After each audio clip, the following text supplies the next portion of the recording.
এই যে স্যার 1,00,000 টাকা দেন। 1,00,000 টাকা? কিসের 1,00,000 টাকা? কিসের 1,00,000 টাকা মানে? আমি চাইছি আপনি দেবেন। আজব কথাবার্তা। তোকে 1,00,000 টাকা আমি কি জন্য দিতে যাব? আর তোর মাসের যে বেতন এটা তো তোকে সময় মতো দিয়ে দেওয়া হয়, তাহলে কিসের 1,00,000 টাকা? বাস স্যার, আপনি তাহলে আমার কথা শুনবেন না। আপনি আমার টাকা দেবেন না, বুঝছি। সোজা আঙুলে যদি ঘৃণা ওঠে তাহলে তো আঙুল একটু বাঁকা করতেই হইব। আপনি যদি আমার টাকা না দেন তাইলে আমি কি করবো এটা জানেন? টাকা না দিলে কি করবি মানে? কি করবো বুঝতে পারতেছেন না? এই যে আপনার বউ গর্ভবতী, সে তার ঘরে শুয়ে রইছে, এইখানে কি হইতেছে এটা তো জানে না। এই কিভাবে জানবো? এত উঠা হইতে পারবো না। এখন যদি আমি আপনার নামে বদনাম দিই আপামনির কাছে, তখন আপনার কি হইব? কি সব আজব কথা বলতেছিস?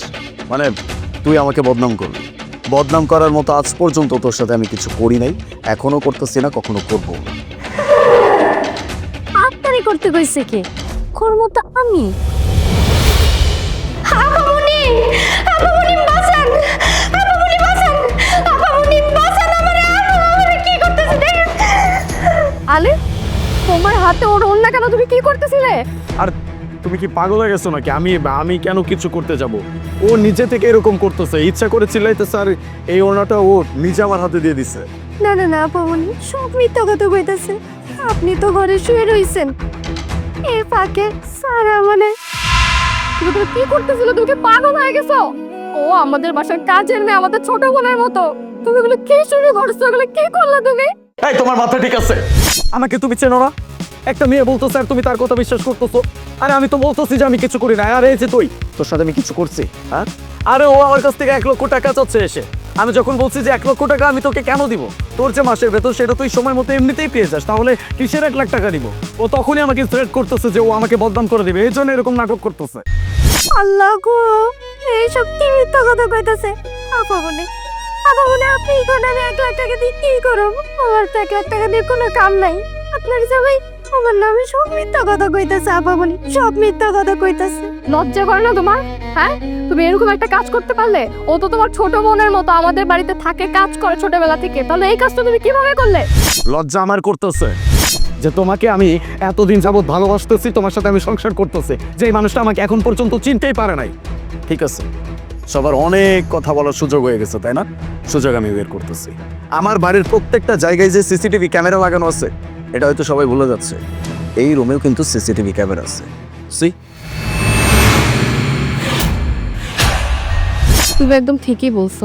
আমি শুধু শুধু মাথা গরম করতেছি। আমাদের বাসায় তো সিসিটিভি ক্যামেরা লাগানো আছে, ফুটেজ চেক করলেই তো আসলে বোঝা যাবে যে দোষটা আসলে কার। তারও আমি চেক করতেছি।